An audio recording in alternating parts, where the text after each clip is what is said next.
14 جو ہے وہ اس کا آغاز ہو رہا ہے۔ پارہ نمبر 13 کے اندر آخر میں سورۃ الحجر وہ شروع ہوئی تھی اور اس کی صرف ایک آیت کریمہ جو ہے وہ پارہ نمبر 13 کے اندر موجود تھی۔ یہ سورہ مکی ہے اور چونکہ وادی ہجر کے رہنے والوں یعنی قوم سمود کا اس پہ ذکر ہے، اس لیے اس سورہ مبارکہ کا نام بھی سورہ ہجر کے نام سے رکھا گیا۔ یہ مدینہ اور شام کے درمیان ایک وادی ہے اور اس جگہ کا نام ہے۔ اس سورہ مبارکہ کے اندر جو ہے وہ اللہ تعالیٰ نے جو اہم مضامین بیان فرمائے ہیں، قیامت کے دن کفار یہ آرزو کریں گے کہ کاش وہ بھی مسلمان ہو جاتے اور دنیا کے اندر ایمان لے آتے۔ دوسرا، اس سورہ مبارکہ کے اندر اللہ نے قرآن حکیم کی حفاظت کا جو ذمہ اپنے ذمہ لیا ہے، اس کا اللہ نے ذکر فرمایا ہے کہ یہ قرآن کریم ہم نے نازل فرمایا ہے اور اس کی حفاظت کا ذمہ بھی ہم ہی لے رہے ہیں۔ باقی جتنی آسمانی کتابیں ہیں ان میں سے کسی کا بھی ذمہ جو ہے وہ اللہ نے نہیں لیا۔ یہی وجہ ہے کہ ان کتابوں کے حوالے سے آج پوری دنیا کے اندر جو ہے وہ کسی جگہ پر بھی آپ کو ایک جیسی کتاب انجیل کی نہیں ملے گی، توریت کی کتاب نہیں ملے گی۔ یہ قرآن حکیم کی شان ہے کہ 14 صدیاں گزر گئی ہیں اور اس قرآن حکیم کے زیر زبر کے اندر بھی کوئی فرق نہیں آیا۔ دنیا کے اندر یہودی سب سے زیادہ ذہین قوم ہے، لیکن کوئی بھی آپ کو توریت کا زبانی حافظ نہیں ملے گا، حالانکہ توریت بالکل چھوٹی سی کتاب ہے۔ عیسائی بہت ذہین قوم ہے، لیکن پوری دنیا کے اندر آپ کو کوئی عیسائیت میں انجیل کا حافظ نہیں ملے گا۔ یہ اللہ نے قرآن حکیم کو شان عطا فرمائی ہے کہ آپ دیکھتے ہیں کہ 8-8 10-10 سال کے بچے الحمدللہ اللہ نے قرآن حکیم ان کے سینوں کے اندر محفوظ کیا ہوتا ہے۔ پھر عربی زبان دنیا کی مشکل ترین زبان ہے، لیکن اس کے باوجود بھی وہ بچے جو عربی جانتے ہی نہیں، عربی کا ان کو علم بھی نہیں ہے، لیکن اللہ تعالیٰ نے اس قرآن کی حفاظت کا ذمہ جو لیا ہے، یہ اس کی برکت ہے، یہ قرآن کا زندہ معجزہ ہے کہ وہ بچے بھی جو ہے وہ آپ کو قرآن حکیم کے حافظ ملتے ہیں۔ قرآن حکیم اگر نعوذ باللہ دنیا سے کتابی شکل کے اندر مٹا دیا جائے، ختم بھی کر دیا جائے، تو جو اللہ نے قرآن کو لوگوں کے سینوں کے اندر محفوظ کر کے رکھا ہوا ہے، یہ قیامت تک اللہ تعالیٰ اس قرآن حکیم کو محفوظ فرمائے گا۔ اس کے ساتھ یہاں پر اس سورہ مبارکہ کے اندر حضرت آدم علیہ السلام کا جو قصہ بیان فرمایا ہے، اس قصے کو بیان کر کے فرمایا کہ یہ حضرت آدم کا قصہ ایک فرد کا نہیں بلکہ یہ پوری انسانیت کا قصہ ہے۔ حضرت آدم علیہ السلام کو جب اللہ تعالیٰ نے پیدا فرمایا تو فرشتوں کو حکم ارشاد فرمایا کہ وہ آدم کی تکریم اور عزت کر کے حضرت آدم کو سجدہ کریں۔ فرشتوں کو جب سجدہ کرنے کا حکم دیا تو ابلیس نے، شیطان نے سجدہ کرنے سے انکار کر دیا۔ یہ کہا جاتا ہے کہ جو راجح اور صحیح قول یہ ہے کہ یہ جنات میں سے تھا، آگ سے بنا تھا، لیکن فرشتوں کے اندر چونکہ یہ رہتا تھا، سب سے زیادہ اس کے پاس علم تھا، یہ استاذ الملائکہ تھا، تو اس نے جو ہے وہ تکبر اور غرور کی وجہ سے کہ میں اس سے بہتر ہوں، وہ مٹی سے بنا ہے، میں آگ سے بنا ہوں، تو اس وجہ سے اس نے آدم کو سجدہ کرنے سے یا آدم کی تعظیم سے انکار کیا۔ اللہ تعالیٰ نے شیطان کو جو ہے وہ ابدی طور پر لعنت کا مستحق ٹھہرایا۔ پھر شیطان نے اللہ تعالیٰ سے یہ مہلت مانگی کہ اللہ اس آدم کی وجہ سے مجھے جو ہے وہ اتنی بڑی رسوائی ملی ہے، لعنت ملی ہے، تو میں جو ہے وہ ان بندوں کو گمراہ کروں گا، جو تیرے بندے ہوں گے میں ان کو اجازت عطا فرما تاکہ میں ان کو گمراہ کروں اور میں اپنے جال کے اندر ان کو پھنسا سکوں۔ اللہ تعالیٰ نے شیطان کو اجازت دی کہ تو جو بھی چاہے کر لے، جو میرے بندے ہوں گے الا عبادک منہم المخلصین، جو میرے مخلص بندے ہوں گے ان کے اوپر تیرا زور نہیں چلے گا، باقی چاہے کچھ لوگ ہوں گے کہ جن کے اوپر تیرا زور چلے گا اور تو ان کو اپنے ساتھ ملا لے گا۔ الحمدللہ اللہ کا لاکھ لاکھ شکر ہے کہ اللہ تعالیٰ نے ہم کو شیطان سے جو ہے وہ کافی حد تک محفوظ رکھا ہے۔ نمازیں پڑھنا، تراویح کا پڑھنا، روزوں کا رکھنا، قرآن حکیم کا کہیں پہ درس ہو وہاں پر بیٹھ کے اس درس کو سننا، اس کا مطلب یہ ہے کہ اللہ تعالیٰ نے شیطان کے شر سے، شیطان کے غلبے سے ہم کو محفوظ کر کے رکھا ہوا ہے۔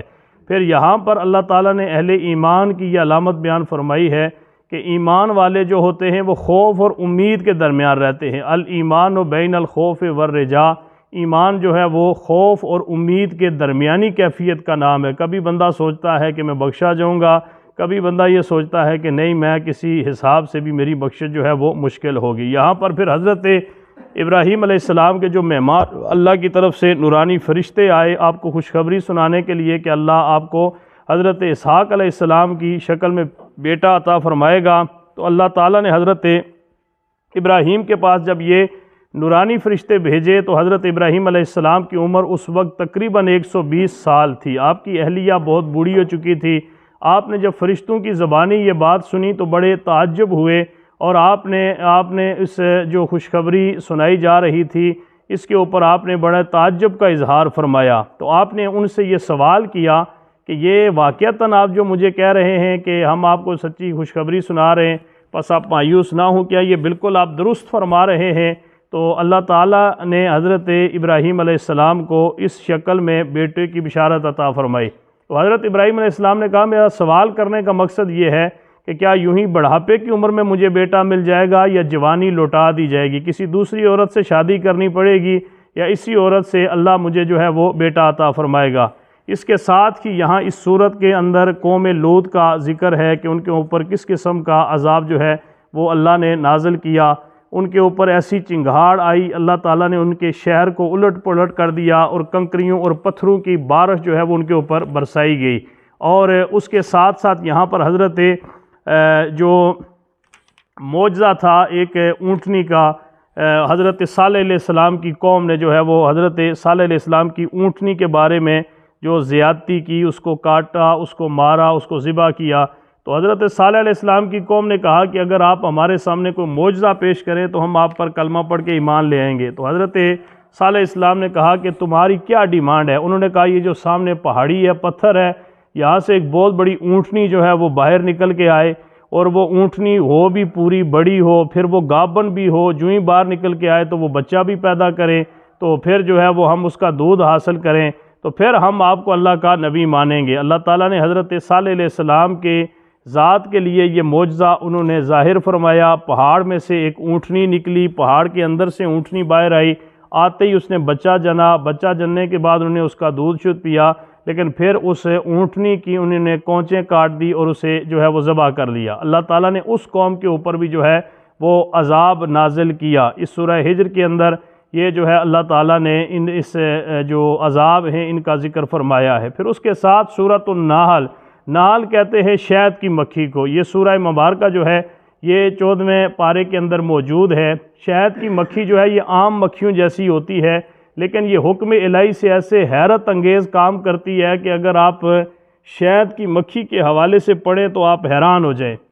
خواہ ان کا کوئی بھی عمل ہو، ان کا کوئی بھی طریقہ کار ہو، تو آپ اگر شہد کی مکھی کے حالات آپ سمجھیں، پڑھیں شہد کی مکھی کی زندگی کے بارے میں، تو انسان حیران ہو جاتا ہے کہ اللہ تعالیٰ نے اس کو کتنے زیادہ جو ہے وہ عقل دی ہے، شعور دیا ہے۔ سب سے پہلی بات کہ یہ مکھی جو شہد ہے کڑوے پھلوں کا رس چوستی ہے، اور کڑوے جو ہے وہ درختوں کے پتوں کا رس چوستی ہے، پھلوں کا رس چوستی ہے، لیکن شہد میٹھا ہوتا ہے۔ ایک حدیث مبارکہ کا مفہوم ہے کہ آقا کریم صلی اللہ علیہ وسلم نے اس سے پوچھا کہ تیرا جو رس چوستی ہے وہ کڑوے پھولوں اور پھلوں کا ہوتا ہے، تو وجہ کیا ہے کہ تیرے شہد کے اندر اتنی زیادہ مٹھاس موجود ہے؟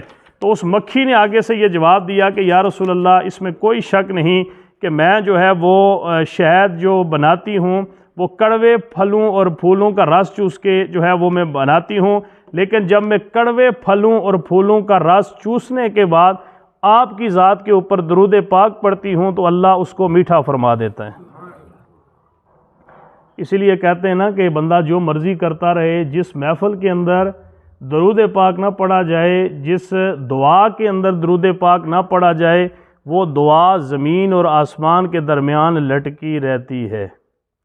جو لوگ درود پاک سے جن کو تکلیف ہوتی ہے نا، پیٹ میں مروڑ پڑنی شروع ہو جاتی ہے، ان کو سمجھنا چاہیے کہ یہ درود پاک اتنی افضل عبادت ہے کہ اللہ کوئی عبادت نہیں کرتا، اللہ بھی اگر کوئی کرتا ہے کام تو وہ صرف یہی کرتا ہے، ان اللہ و ملائکتہ یصلون علی النبی یا ایھا الذین آمنوا صلوا علیہ وسلموا تسلیما۔ اللہ اور اللہ کے فرشتے بھی نبی پر درود پاک پڑھتے ہیں۔ اذان سے پہلے نہیں پڑھنا چاہیے، اذان کے بعد نہیں پڑھنا چاہیے، جمعے سے پہلے نہیں پڑھنا چاہیے، جمعے کے بعد نہیں پڑھنا چاہیے۔ اور اللہ کے بندو تمہیں کیا پتہ کہ کس وقت پڑھنا چاہیے کس وقت نہیں پڑھنا چاہیے؟ جس چیز کو اللہ کر رہا ہے اور اللہ کرنے کا حکم دے رہا ہے، مولوی کی کیا اوقات ہے کہ جو منع کرے اور ٹائم بنا کے دے کہ اس وقت نہیں پڑھنا چاہیے، اس وقت پڑھنا چاہیے، اس وقت نہیں پڑھنا چاہیے، اس وقت۔ جب اللہ نے کہہ دیا کہ میں پڑھ رہا ہوں تم بھی پڑھو، تو پھر کسی مولوی کو کوئی اختیار نہیں کہ وہ کہے کہ اس وقت نہیں پڑھنا چاہیے، اس وقت پڑھنا چاہیے، اذان سے پہلے نہیں پڑھنا چاہیے، اذان کے بعد نہیں پڑھنا چاہیے۔ یہ ان کے دلوں کے اندر حضور کی محبت نہیں ہوتی، بغض ہوتا ہے حضور کا۔ حضور کے درود سے ان کو نفرت ہوتی ہے، ان کو درود سے تکلیف نہیں ہوتی، حضور کی ذات سے تکلیف ہوتی ہے جو اس قسم کے بکواسات کر رہے ہوتے ہیں۔ اگر دین کے اندر درود پڑھنا نہیں ہے تو پھر دین کس چیز کا نام ہے؟ اگر حضور پہ درود پڑھنا مسلمان کے لیے جو ہے وہ وقت کی قید کے اندر ہے تو وہ نبی کا غلام کیسا ہے اور اس کے اندر حضور کی نبی کی محبت کیسی ہے؟ شہد کی مکھی نے کہا یا رسول اللہ، کڑوے پھلوں کا رس چوستی ہوں، آپ پر درود و سلام پڑھتی ہوں، اللہ اس کے اندر مٹھاس پیدا فرما دیتا ہے۔ شہد کی جو مکھی ہوتی ہے اس کی ذرا میں چھوٹی سی جھلک آپ کو بتا دوں کہ یہ بچے جننے کے لیے میٹرنٹی ہوم ہوتا ہے اس کا۔ ان کے جو بچے پیدا ہوتے ہیں نا، انہوں نے الگ کھانے بنائے ہوتے ہیں کہ جس کے بچے آگے پیدا ہوں گے وہ اس کمرے کے اندر آگے بچے پیدا کرے گی۔ اور فضلہ کے سٹور سب الگ الگ ہوتے ہیں، جدھر وہ گند جمع ہوتا ہے وہ الگ الگ انہوں نے سٹور بنائے ہوتے ہیں اپنے چھتوں کے اندر۔ پھر ہزاروں مکھیوں پر ایک ملکہ حکمرانی کرتی ہے اس چھوٹی سی مملکت میں، اسی ملکہ کا سکہ چلتا ہے، اسی حکم سے ڈیوٹیوں کی تقسیم ہوتی ہے۔ اگر 1,00,000 مکھی بھی ہے تو ان میں ایک ہی مکھی سردار مکھی ہوتی ہے، سارا قانون اس کا چلتا ہے، وہ ساری ڈیوٹیاں وہ لگاتی ہے، یہ کام کرنے۔ پھر اس کے علاوہ جو ہے چھتے پر کام کرنے والی مکھیوں میں سے بعض دربانی کے فرائض سر انجام دیتی ہیں۔ جدھر چھتا بن رہا ہوتا ہے بعض مکھیوں کی ڈیوٹی ہوتی ہے کہ تم نے باہر پہرا دینا ہے کہ کوئی ہمارا چھتا نہ توڑے، وہ حملہ کرتی ہیں ہر چیز کے اوپر۔ اس کے علاوہ انڈوں کی حفاظت، بعض کی ذمہ داری یہ ہوتی ہے کہ وہ انڈوں کی حفاظت کریں گی، ادھر کسی کو نہیں آنے دینا، فالتو مکھیوں کو بھی نہیں جانے دیتی۔ بعض نابالغ بچوں کی دیکھ بھال کرتی ہیں، جو چھوٹے چھوٹے ابھی ناروے ہوتے ہیں ان کے گھونسلوں کے اندر بعض کی ڈیوٹی ہوتی ہے کہ وہ ان کی حفاظت کرتی ہیں۔ بعض انجینئرنگ اور چھتے کی تراش خراش اور تعمیر میں لگی رہتی ہیں۔ بعض کی صرف ڈیوٹی یہ ہوتی ہے کہ تم نے جدھر سے ہمارا گھر ٹوٹ گیا اس کو دوبارہ بنانا ہے، گھر ٹوٹنے نہیں دینا، ان کا خیال رکھنا ہے۔ جب کسی مکھی کو تلاش اور جستجو کے دوران کسی جگہ پر شہد کی موجودگی کا پتہ چلتا ہے تو وہ واپس آ کر ایک خاص قسم کے رقص کے ذریعے دوسری ساتھیوں کو منزل تک پہنچنے کے لیے راستے کی، بعض مکھیوں کی یہ ڈیوٹی ہوتی ہے کہ تم تلاش کرو کہ کدھر کدھر جو ہے وہ رس موجود ہے، وہ پھر جاتی ہیں دن کو تلاش کرتی رہتی ہیں، پھر آ کے واپس ایک خاص انداز میں جو ہے وہ رقص کرتی ہیں۔ مکھیوں باقیوں کو پتہ چل جاتا ہے کہ ان کو کوئی جگہ ملی ہے، وہ پھر ساری اس کے ساتھ جو ہے وہ چل پڑتی ہیں۔ اس کے ساتھ یہ احتیاط ضروری کرتی ہیں کہ جس پھول کو وہ نچوڑ چکی ہوتی ہیں اس پر ایک خاص قسم کا نشان چھوڑ آتی ہیں تاکہ بعد میں آنے والے کارکن کا وقت ضائع نہ ہو اور اسے خجل خراب نہ ہونا پڑے۔ جس سے وہ پھل میں سے رس نچوڑ لیتی ہیں نا، ادھر ایک خاص نشان لگا آتی ہیں تاکہ دوسری مکھی آئے اور وہ سمجھ جائے کہ اس سے کوئی نچوڑ کے پہلے پھل لے گئی ہیں۔ یہ شہد کی مکھیوں کا اللہ قرآن میں بیان کرتا ہے۔ پوری سورت کا نام سورۃ النحل رکھا ہے، اسی لیے شہد کے اندر اللہ نے شفا رکھی ہے سوائے موت کے۔ اگر کوئی مکھی غلطی سے گندگی پر بیٹھ جائے یا کوئی زہریلا مواد لے آئے تو چیکنگ پر مامور عملہ اسے باہر ہی روک لیتا ہے اور اسے اس جرم کی سزا کے طور پر قتل کر دیا جاتا ہے۔ بعض مکھیاں ایسی ہوتی ہیں جو زہریلا پھل اگر لے آئیں نا اس شہد کے اندر، کوئی زہر والا جو ہے وہ کوئی یا گلا سڑا پھل لے آئیں کوئی پھول اس کا، تو بعض مکھیوں کی ڈیوٹی دیں جو چیکنگ کرتی ہیں کہ یہ جو رس لے کے آئی ہیں یہ صحیح ہے یا غلط۔ اگر کوئی 2 نمبر جو ہے وہ رس چوس کے مکھی لے کے آئے تو اس کو ادھر ہی مار دیا جاتا ہے، اس کا وہ ضائع کر دیا جاتا ہے جو اس کے اندر زہر ہوتا ہے۔ یعنی انسان ہو کر بھی لوگوں کو جو ہے نا وہ 2 نمبر چیزیں کھلا رہا ہوتا ہے، لیکن مکھی جو ہے وہ احتیاط کرتی ہے کہ گلا سڑا پھل فروٹ جو ہے کوئی مکھی چوس کے اس کا رس نہ آ جائے، اسے راستے کے اندر ہی مار دیا جاتا ہے کہ یہ اس شہد کے اندر جو ہے وہ داخل نہ کر سکے۔ اے کاش انسان مکھی سے ہی عبرت حاصل کرے اور خوراک یا دوا کے نام پر زہر کھلانے والوں کو عبرت کا نمونہ بنا دے۔ اللہ تعالیٰ فرماتے ہیں مکھی یہ سارے کام ہمارے حکم سے کرتی ہے، اور فرمایا کہ بے شک سوچنے والوں کے لیے اس میں نشانیاں ہیں۔ انسان کے لیے اللہ نے بہت بڑی نشانی اس کے اندر پیدا فرمائی ہے۔ اس کے ساتھ یہ سورۃ النحل کے اندر اللہ تعالیٰ نے جو ہے وہ یہ بیان فرمایا ہے۔ اب اسی سورہ مبارکہ کے اندر ایک آیت ہے، ان اللہ یامر بالعدل والاحسان وَإِيتَاءِ ذِي الْقُرْبَى وَيَنْهَىٰ عَنِ الْفَحْشَاءِ وَالْمُنکَرِ وَالْبَغْيِ۔ اکثر جمعے کے خطبے کے اندر میں یہ آیت ضرور پڑھتا ہوں جب عربی خطبہ پڑھا جاتا ہے، تو اس صورت میں وہ جامع ترین آیت ہے جس کے بارے میں حضرت عبداللہ ابن مسعود فرماتے ہیں کہ قرآن کریم کی ایک آیت خیر و شر کی سب سے زیادہ جامع ہے۔ یہ وہ آیت ہے جسے سن کر ولید بن مغیرہ دشمن اسلام بھی تعریف کرنے پر مجبور ہو گیا تھا۔ اس کی جامعیت ہی کی وجہ سے حضرت عمر بن عبدالعزیز کے زمانے سے اسے ہر خطیب خطبہ جمعہ میں پڑھتا ہے۔